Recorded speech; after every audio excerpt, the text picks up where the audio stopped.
देखिए, एक दूसरा हम इस प्रेस वार्ता के माध्यम से आपको अपडेट देना चाहते हैं कि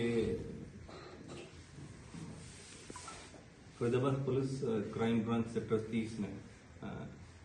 काम करते हुए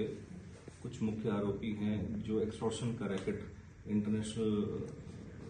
जो सिंडिकेट रन हो रहा है, जो बाहर में बैठ के कुछ आपराधिक किस्म के लोग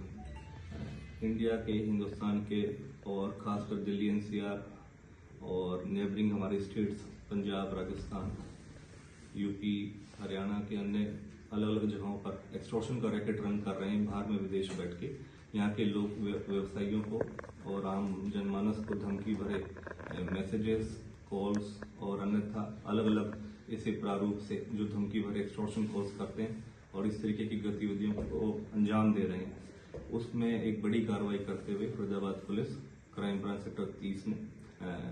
ऐसे उसमें मुख्य तौर पर 3 ऐसे आरोपियों को जो इस सिंडिकेट का हिस्सा था और ऐसे वारदात को अंजाम देते उनको पकड़ने में सफलता प्राप्त करी है। मुख्यतः इसकी पृष्ठभूमि इस प्रकार से है कि फरीदाबाद के अंदर किसी एक व्यवसायी को काफी समय से थ्रेट प्राप्त हो रही थी बाहर बैठे कुछ ऐसे आपराधिक किस्म के लोगों के द्वारा, और उनसे काफी बड़ी मात्रा में उनसे एक्सटॉर्शन मनी मांगी जा रही थी। इस संबंध में मल्टीपल टाइम्स उनके पास कॉल और मैसेजेस प्राप्त हुए और उस संबंध में कार्रवाई करते हुए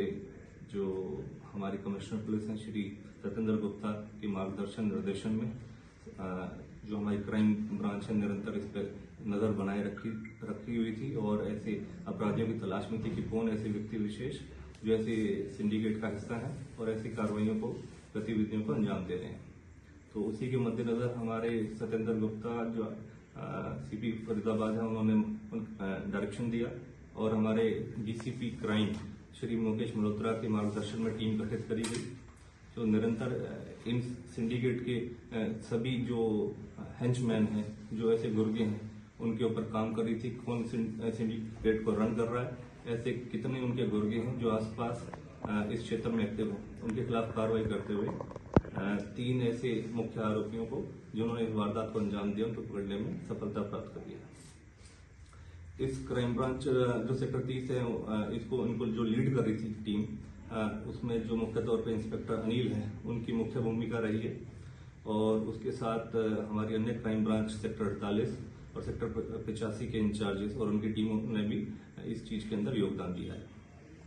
इसमें मुख्य तौर पे जो हमारे यहाँ पर फरीदाबाद के अंदर एक व्यवसायी है जिनको काफी समय से इस तरीके के एक्सटॉर्शन कॉल्स और धमकी भरे मैसेजेस प्राप्त हो रहे थे और काफी बड़ी मात्रा में उनसे एक्सटॉर्शन मनी डिमांड करी जा रही थी और जब उन्होंने उस चीज को नहीं माना तो काफी समय बाद जब पुलिस को उसमें इतला करा गया तो पुलिस ने उस पर तुरंत प्रभाव से कार्रवाई करते हुए केस रजिस्टर्ड करा और उसमें देखने में ये आया कि कुछ दिन पहले उनके घर पर एक्सटॉर्शन एक लेटर भेजा गया और उसके अंदर कुछ एम्यूनिशन था, गोलियां थी, जो थ्रेट लेटर था उसके साथ। उस पर कार्रवाई करते हुए पुलिस ने उसकी संगीन तरीके से जो टीम काम कर रही थी उनको पकड़ने में कुछ दिनों बाद उनमें सफलता प्राप्त करी है और मुख्य तौर पर जब इन्होंने जो धमकी दी थी उसके बाद एक और वारदात को अंजाम देना था। अगर इनकेस अगर ये धमकी देने के उपरांत अगर एक्सटॉर्शन मनी नहीं देते तो शायद ये कुछ और संगीन वारदात को अंजाम दे सकते थे। उसी दौरान जब पुलिस रिमांड पर इन मुलजिमों को लिया गया तो जब रिकवरी करने के लिए गई तो उस दौरान पुलिस अभिरक्षा से भागने की कोशिश करी गई और जिस दौरान पुलिस के ऊपर जो पुलिस का वेपन छीन के इन्होंने जो मुख्य आरोपी था मोनू, उसने भागने की कोशिश करी और उसी दौरान पुलिस के ऊपर फायरिंग करते हुए जब वो भागा तो पुलिस ने अपनी सेफ्टी इंश्योर करते हुए उसको वार्निंग फायर दिया, रोकने की कोशिश करी और उसी दौरान उसको भी फायर जो पुलिस ने रिटेलिएट करा उस दौरान वो भी घायल हो गया। तो मुख्य तौर पर उसको काबू करा गया है, कुछ चीजें रिकवर करी गई हैं और आगे कार्रवाई जारी है। तीनों आरोपी के नाम क्या है और क्या करते हैं और कौन सी गैंग से जुड़े हुए? मोनू, गुजर, हनी और कपिल, ये 3 आरोपी हैं जो कि भटिंडा के निवासी हैं पंजाब से और यहाँ स्पेशली जो इनके जो विदेश में बैठे आका हैं और जो विदेश में बैठे ऐसे क्रिमिनल जो माइंडसेट के और जो सिंडिकेट को रन कर रहे हैं उनके कहने पे ये वारदात करने यहाँ पर आए थे। ये गैंग कौन सा था भाई साहब? लॉरेंस बिश्नोई गैंग है या फिर और किसी गैंग के लोग हैं ये? देखिए, ये जो गैंग है, इस चीज का मैं नाम ना लेते हुए, जो ऐसे आपराधिक पृष्ठभूमि के लोग हैं जो आमतौर पर इस तरीके की वारदात को अंजाम दे रहे हैं, विभिन्न